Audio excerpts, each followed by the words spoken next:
Le parti Force démocratique pour la République, FDR, a vivement contesté les résultats préliminaires des élections législatives au Togo, dénonçant des fraudes généralisées qui, selon eux, ont entaché le processus électoral. C'était lors d'une conférence de presse organisée le lundi 6 mai dernier à Lomé. Le président du parti, Paul Dodji Apevon, remet en question la légitimité du scrutin, affirmant que les irrégularités observées ne font que confirmer une longue tradition de mascarade électorale sous le régime en place.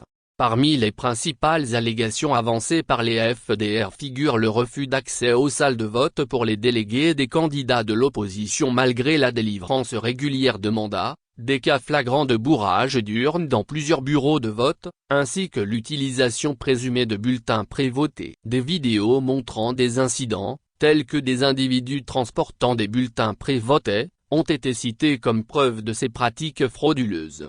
Le parti dénonce également des cas de violence à l'encontre des délégués de l'opposition, des électeurs expulsés des bureaux de vote, ainsi que des incidents de manipulation des isoloirs pour influencer les votes en faveur du parti au pouvoir. De plus, des allégations de procuration signées à blanc et utilisées par des candidats du parti UNIR sont soulevées, tout comme des cas de radiation injustifiée d'électeurs et d'achat de voix à grande échelle.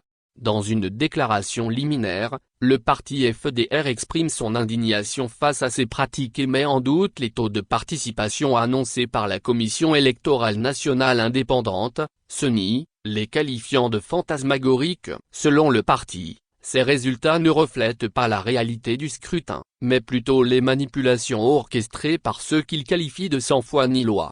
En fin de compte, le parti FDR affirme avoir exposé les failles du système électoral en place au Togo et appelle à une prise de conscience nationale et internationale sur les pratiques antidémocratiques qui persistent dans le pays.